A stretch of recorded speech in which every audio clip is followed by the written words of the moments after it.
Have you ever walked into a Japanese home and tried to find the clutter? Not the obvious clutter, the pile on the counter, the drawer that won't close, the chair with the clothes on it. The ambient clutter, the background accumulation that most Western homes develop so gradually it becomes invisible to the people living inside it. You won't find it. Not because Japanese people clean more, because they remove specific categories of objects that Western homes almost universally keep. Categories so normalized that most people have never thought to question them. Today I'm sharing 20 of those categories. Things Japanese people always declutter from their home, not eventually. Always. Stay until number 3. Because number 3 is the category that's sitting in your home right now, in more than one room, that you've stopped seeing entirely. And the moment I name it, you'll know exactly what I mean. 20. Duplicate tools with no second purpose, yobi no doog. We start with a category that accumulates silently and invisibly in virtually every Western home. Yobi no doog, the backup tool. Not the backup that serves a genuine second function. The backup that exists purely because the original might break, might get lost, might someday be needed in 2 places simultaneously. The second set of measuring cups bought when the first couldn't be found. The extra scissors in the kitchen because the office scissors kept disappearing. The third bottle opener, the fourth spatula. The second set of screwdrivers bought because the first set was in the garage. Each arrived with legitimate logic. Together they represent a cabinet full of hypothetical scenarios that never materialize, because when the first one breaks, most people simply buy a new one rather than reaching for the backup they forgot they had. Japanese home philosophy applies genzai no seikatsu, the life of now, to every tool in the house. The tool that is actively used earns its space. The tool that waits for a scenario that hasn't occurred in 12 months is not a backup. It is a deferred decision occupying permanent space. One tool per function, the best one you own. Everything else goes. The drawer that held 4 spatulas holds 1. The drawer is now also slightly more navigable. This is the math of duplicate tools removed, not just the space of the object itself, but the friction of everything that was moving around it. 19. Greeting cards past the event. Kyoku no fuyo. Japanese culture takes the act of giving and receiving with extraordinary seriousness. The care in presentation, the attention to the recipient, the meaning behind the selection, all of this is genuine and deliberate. And then the card has done its work. The message was read. The thought was received. The connection was made. Kyoku no fuyo, the unnecessary memory object.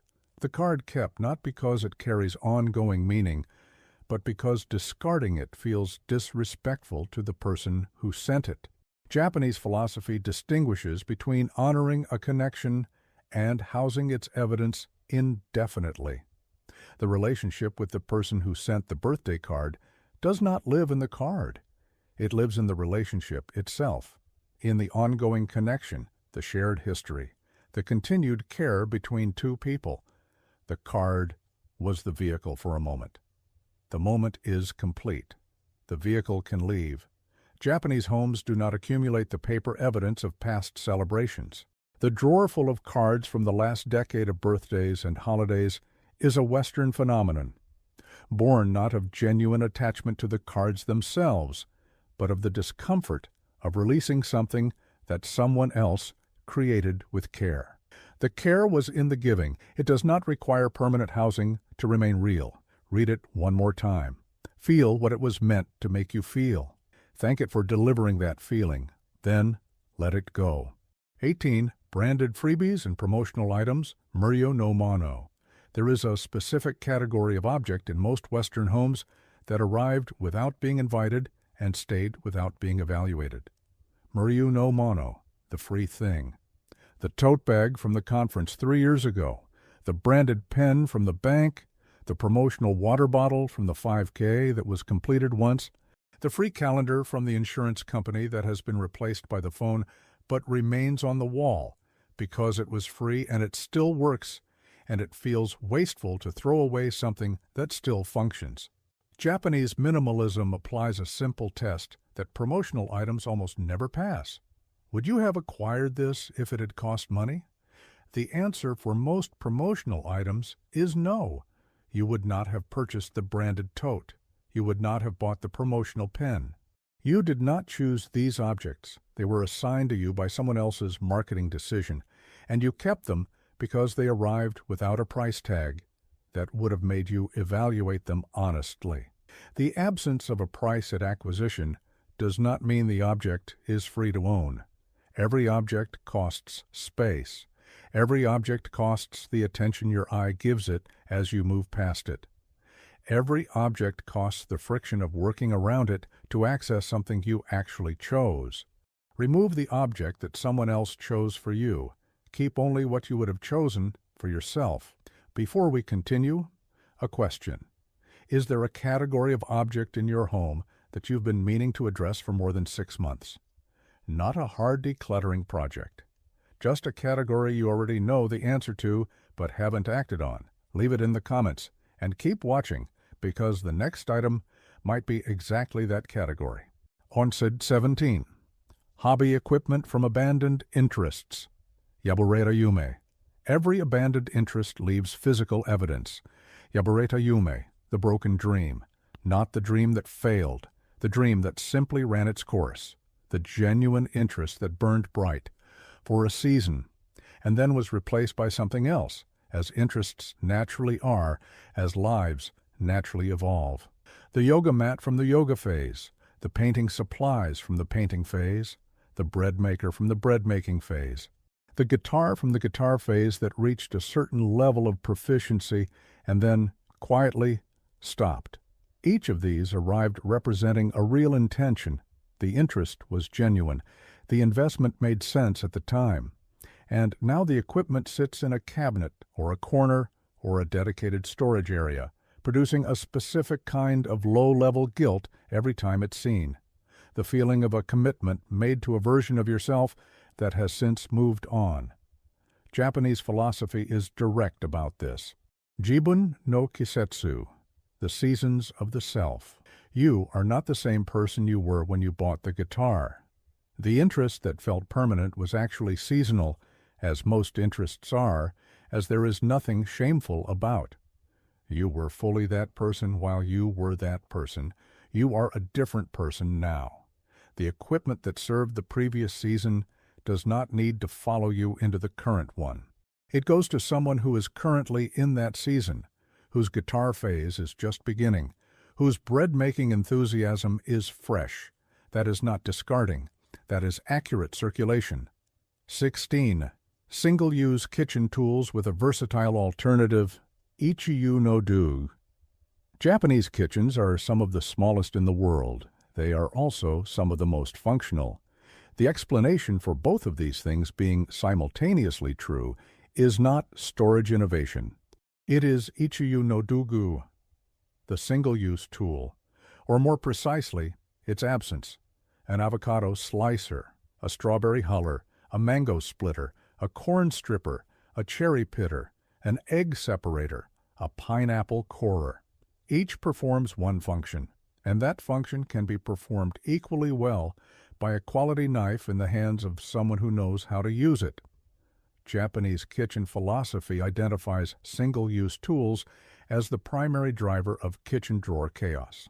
Not because each one is large, but because there are so many of them, and because collectively they occupy the space that functional versatile tools need to be accessible. The test is simple. This tool performs one function. Does it perform that function so significantly better than my knife or my existing tools that it earns permanent residence in my kitchen? For most single-use gadgets, the answer, when asked honestly rather than defensively, is no. The avocado slicer does not slice avocados better than a knife. It slices them more specifically with less skill required. But the skill it replaces is a 60-second skill that any adult can learn. What remains after the single-use tools are removed is a kitchen where every drawer opens clearly, where the tools you actually use are always accessible, and where the question, "Where is the thing I need right now?" has an immediate answer. 15. Worn-out textiles kept for cleaning rags. Borokire no tamari. There is a category of object that sounds responsible to keep and functions primarily as a way of avoiding a decision, borokire no tamari, the accumulation of worn-out cloth. The shirt that developed a stain that wouldn't come out, demoted from regular use to cleaning use, but never actually used for cleaning. The towels too rough for guests, but kept for the gym, though you bring a fresh towel to the gym and the old ones never go. The sheets retired from the bedroom and kept for moving furniture or painting. And the last time you moved furniture was 4 years ago. Japanese homes make an honest distinction between a cleaning cloth in active use, the designated cloth that actually wipes the counter, that gets laundered, that serves a real daily function, and the accumulated pile of worn things that were transferred to a lower category without ever actually being used in that category. If you have 10 cleaning rags and you genuinely use 3 of them, the other 7 are not cleaning rags. They are objects you haven't decided about yet. Make the decision. Keep the 3 that actually serve. Release the rest. The linen closet that holds only what is currently in use is a linen closet you can actually navigate. The one that holds everything that might someday serve some purpose is a linen closet that requires excavation every time you need something. 14. Expired memberships and subscriptions made physical, Coretta kind. This category is partially physical and partially digital, and the physical portion concentrates in a specific location in most Western homes. Coretta kind, the expired membership. The gym bag from the gym membership that lapsed 2 years ago. The loyalty card for the coffee shop that closed. The membership card for the wholesale club you stopped visiting. The physical evidence of recurring commitments that were ended, but whose material remnants were never removed. Japanese home philosophy applies kansei no shumei, the evidence of completion, to every membership object. The membership that is active needs its card, its bag, its associated materials. The membership that is inactive needs none of these things. They are physical evidence of a past commitment, occupying present space, with no future function. Beyond the obvious physical items, this category extends to the equipment associated with lapsed commitments. The running shoes from the running period that ended, the bike lock for a bike that was sold, the carrying case for a device that was replaced 3 models ago. When the commitment ends, its material ecosystem should end with it. Not all at once, not cruelly, but with the honest acknowledgement that these objects are no longer serving their original purpose and have not been assigned a new one. 13. Reference books for information, now online. Furuai Jiten. This category requires a specific honesty that is harder than it sounds. Furui Jiten, the old reference. The medical reference book from 2009. The home repair manual from a decade before YouTube tutorials made every repair process visible in minutes. The travel guide to a city you visited 6 years ago and may never return to. The dictionary for a language you studied but don't speak. The cookbook for a cuisine that provided 3 recipes you actually made and 17 you looked at once. Japanese homes do not accumulate reference materials for information that is more accurately, more accessibly, and more currently available elsewhere.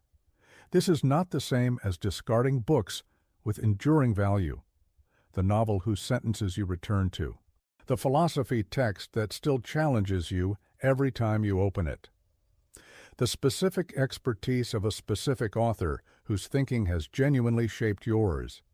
These earn permanent residence through demonstrated ongoing value.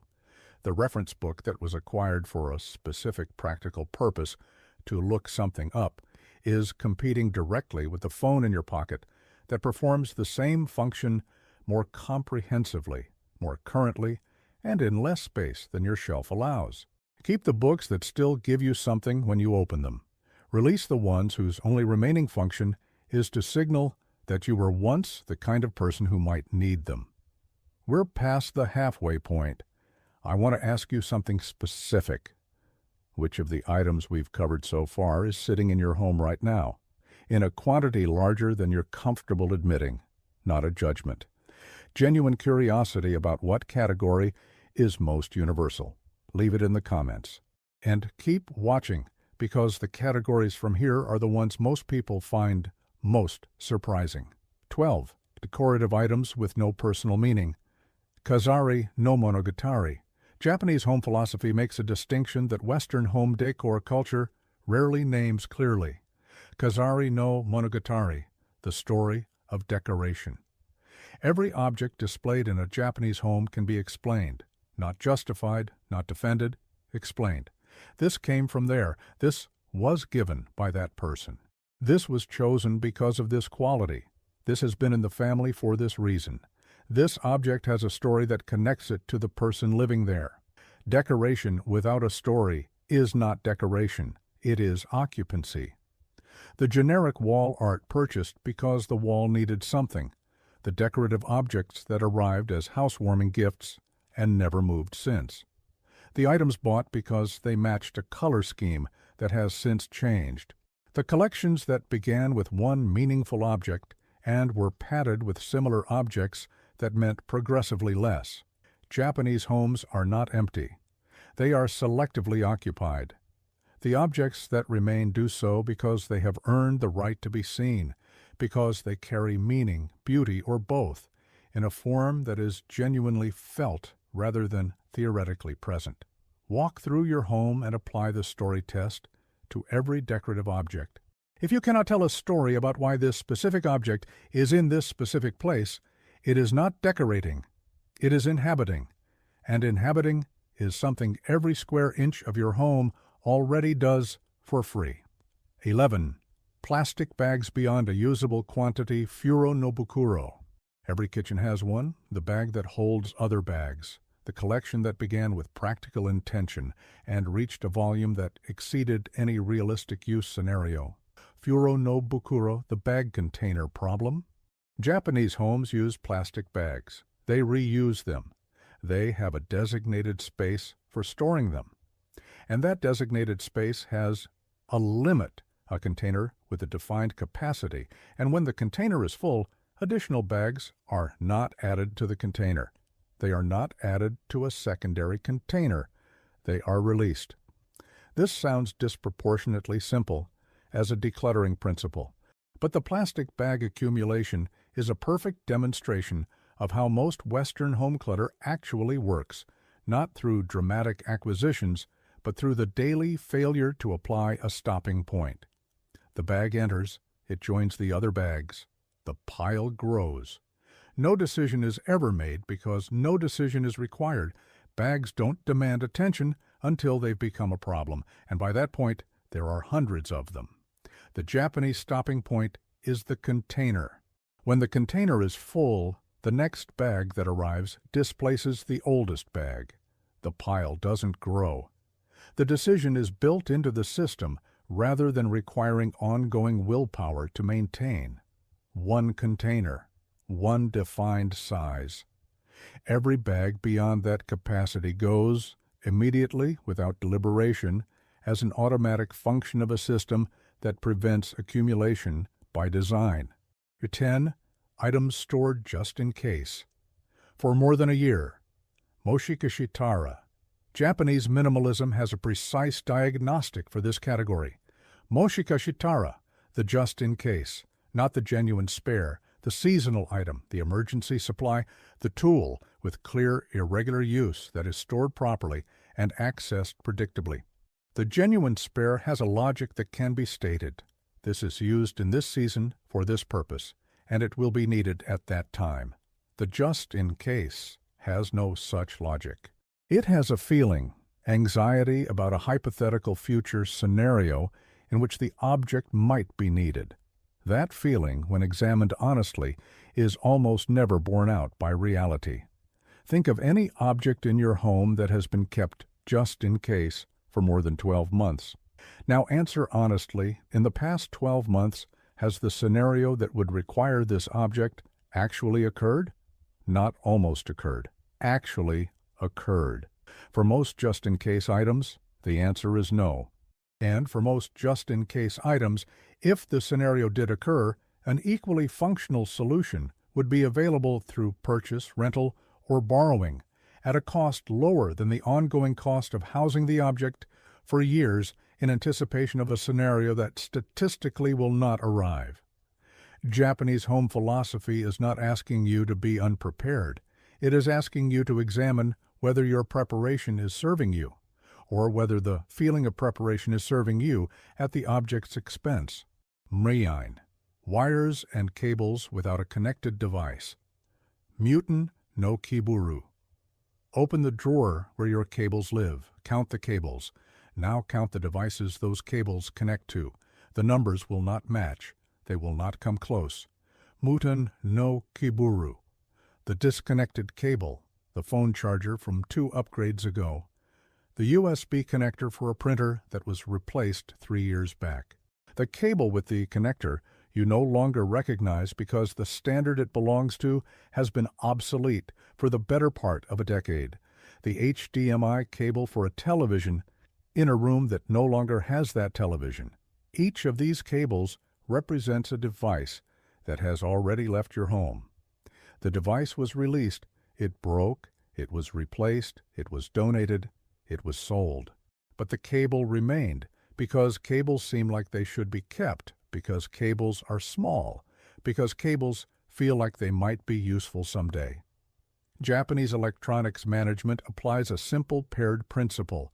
The device and its cable are a unit.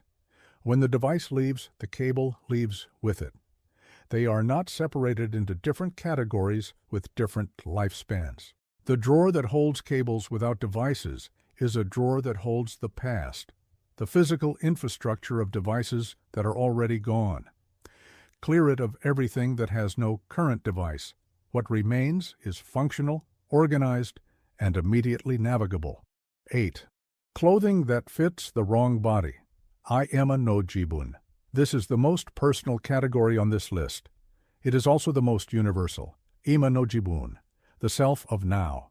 The clothing that fits a body you had, a different weight, a different age, a different phase of your physical life, kept not because you wear it, but because releasing it feels like admitting that the body you had is no longer available to you. That something has changed permanently. That the version of yourself who fit into that is the version you've moved past. Japanese clothing philosophy is clear and gentle about this simultaneously. Your closet should fit the body you inhabit today, not the body you had before, not the body you might have again, the body that is actually putting on clothes this morning. This is not resignation. It is honesty. The body changes. The body is supposed to change. Every decade of a human life produces a body that differs in some way from the decade before, in weight, in shape, in what feels right to wear, in what physical activity requires, in what occasions demand. Clothing that fits the current body serves a daily function.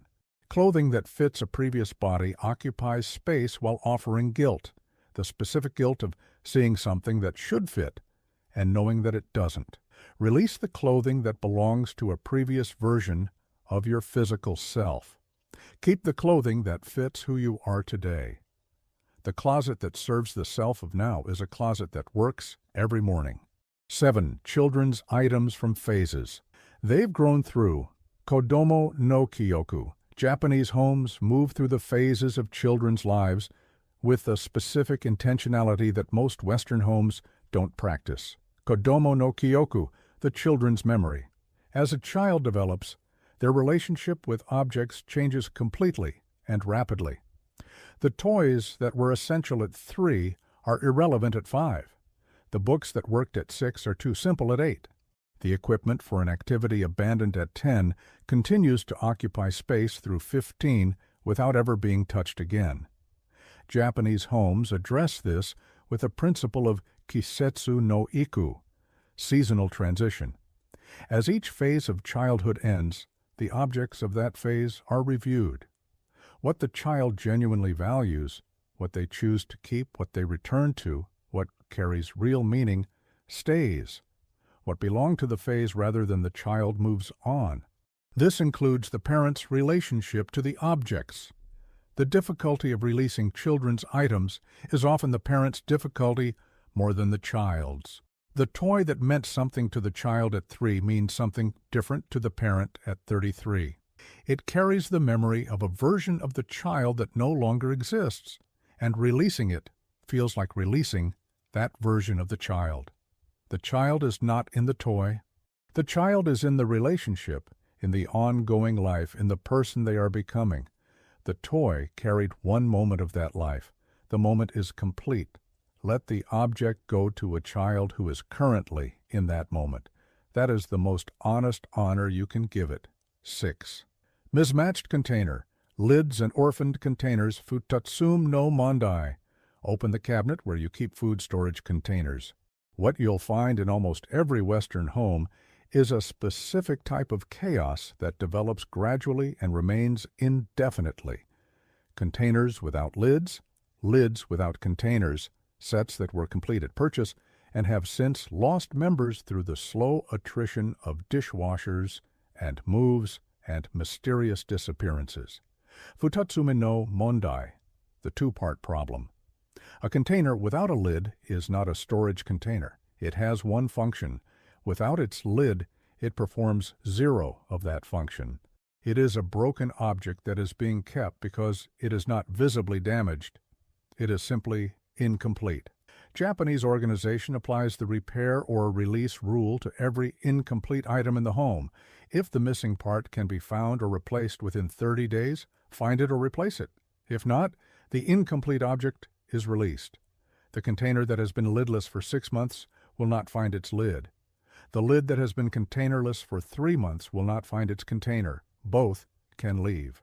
What remains after the orphaned pieces are removed is a set of functional complete containers in a quantity appropriate to actual storage needs. The cabinet becomes navigable. The containers that remain are the containers that actually work. 5. Gifts kept out of obligation rather than value. Giri no mano. This is the most emotionally complex category on this list. It is also one of the most significant in terms of its impact on the quality of a home. Giri no mano, the obligation object. The gift given with care that simply doesn't fit your life. The object you would never have acquired yourself, but that arrived from someone whose feelings you don't want to hurt. The items that occupy drawer space and closet space and shelf space, not because they serve you, but because releasing them feels like communicating something about the relationship that gave them. Japanese gift-giving culture holds a distinction that Western culture rarely makes explicit. The gift fulfills its purpose at the moment of giving. The care was in the selection, the giving, the reception. The object was the vehicle for that care. Once received, once the care it carried was felt and acknowledged, the object has done its work. The obligation that keeps the unwanted gift in your drawer is not gratitude. It is the confusion of the object with the relationship that produced it. The relationship does not live in the object. It lives in the ongoing connection between two people. You can release the object and maintain the relationship in full. They are separate things that were joined temporarily by an act of giving. The home that holds only what is genuinely valued is a home that tells an honest story about who lives there. The Giri no Mono tells a story about someone else's choice. Your home should reflect yours. Fear 4. Medications and health products. Past their purpose, owata kusuri. Owata kusuri, the completed medicine. The medication prescribed for a condition that has resolved. The supplement from a health phase that ended. The first aid supplies in quantities appropriate for a medical facility rather than a household. The 10 different cold medicines purchased over a decade of separate illnesses, each slightly different, each mostly used, none finished, all past their expiration dates. Japanese medicine cabinet management applies the current health principle. The medicine cabinet serves the health needs of the household as it currently exists, not as it existed across every illness of the past 10 years. What is currently prescribed, currently recommended, currently in use, stays in a designated, organized location that makes it immediately accessible when needed. What addressed a condition that resolved? What expired in a year that is now several years past? What was purchased for a household member who no longer lives there? What was tried and abandoned goes. The release of expired medications should be responsible. Most pharmacies accept them for proper disposal. The 60-minute project of clearing a medicine cabinet produces a specific and unusual relief, the feeling of a space that reflects your current health, rather than a decade of past illnesses. 3. Paper in undefined states. Kami no limbo. This is the category I mentioned in the hook, the one that's in more than one room of your home right now. Kami no limbo, the paper in limbo, not filed paper, not paper awaiting a specific action. Paper in an undefined state, not quite important enough to file, not quite disposable enough to recycle, settled into semi-permanence on every surface that will tolerate it. The receipt from 6 months ago. The note written in a meeting that might still be relevant. The article torn from a magazine to read later. The document that needs a signature that has been on the counter through 3 episodes of forgetting and remembering and forgetting again. The information written on a Post-it that made sense when it was written and is now ambiguous. This category is in your kitchen, your home office, your bedroom, probably your bathroom, and wherever you empty your pockets or your bag when you arrive home. Japanese home management applies shori no kanketsu, the closed loop, to every piece of paper at the moment it arrives, not later. At the moment of arrival, the paper receives a decision, action required, file for reference, or release. 3 destinations. Every piece of paper reaches one of them immediately. The paper in limbo exists because a 4th destination was created by deferral, a surface that accepted the paper without demanding a decision. Remove the surface as a paper destination. Replace it with the 3 decisions. The limbo disappears not through a clearing project, but through the elimination of the condition that created it. 2. Partially used products with functional replacements, hampanashina. Hampanashina, the partial thing, the bottle of shampoo that was 70% finished when a better option was found, kept in the shower because it would be wasteful to throw it away while there's still shampoo in it. The lotion that was replaced but sits in the cabinet because it still technically contains lotion. The cleaning product that was superseded by something more effective but remains under the sink because discarding a partially used product feels like waste. Japanese home management applies motenai no gensoku, the no-waste principle, with a precision that Western interpretation of this concept usually misses. Motenai means not wasting something that still has value. It does not mean keeping something that has ceased to serve its purpose in your specific home out of a generalized aversion to waste. The shampoo you stopped using because it dried your hair is not performing its function in your home. It is occupying shower space and generating mild friction every time you reach past it for the shampoo that actually works. Finish it or release it. Not someday, this week. Give the partial product a deadline. Finish it by the end of the month. And if that deadline passes without the product being used, acknowledge honestly that it was never going to be used and let it go. The bathroom and kitchen that hold only products in active use are bathrooms and kitchens where every surface and cabinet is working for you rather than storing the unfinished projects of past purchasing decisions.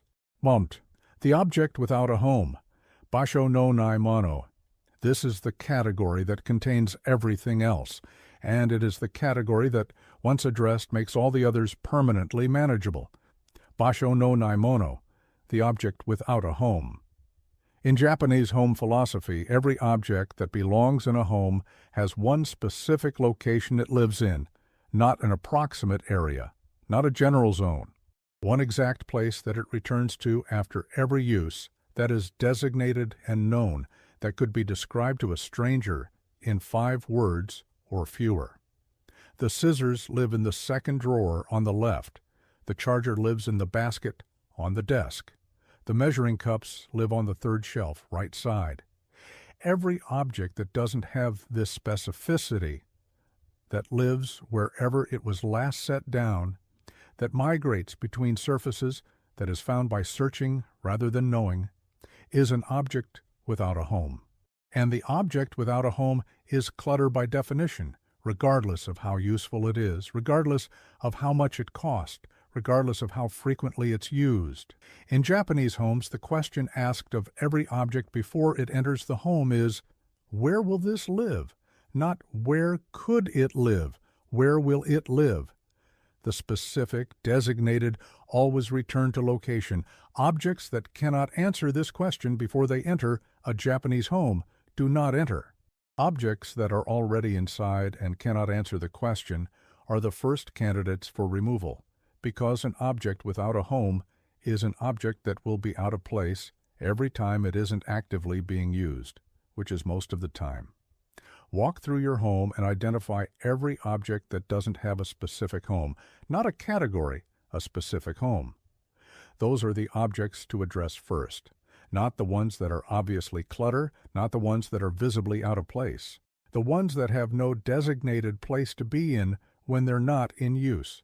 Every object in your home should be findable by a description, returnable without decision, and absent from every surface except its own. That is what Japanese homes have. Not fewer things, things that know where they belong. 20 categories, all of them present in most Western homes, none of them present in most Japanese ones, not because Japanese people have less, because they are more specific about what earns a place in their home, and more honest about removing what doesn't. The duplicate tool that never gets used, the card from an event years past, the hobby equipment from a phase of yourself that has moved on, the cable without a device, the container without a lid, the object without a home. None of these things are keeping you from anything important, but together they are the texture of a home that requires management rather than a home that provides rest. They are the accumulated cost of 1,000 small decisions not made, and 1,000 small spaces that became permanently less available because of it. Pick one category from this list today, not 20. One, the one you recognize most clearly. Address that one category this week. Notice what changes when it's gone, not just in the space it occupied, but in the specific friction it was producing every time you moved past it, or moved around it, or opened the drawer it was in. That friction is what Japanese homes don't have, not because they're stripped of everything, because they removed what never earned its place. Tell me in the comments, which category are you starting with? Subscribe, because every Wednesday and Saturday, this channel goes deeper into what Japan figured out about living well. See you next week.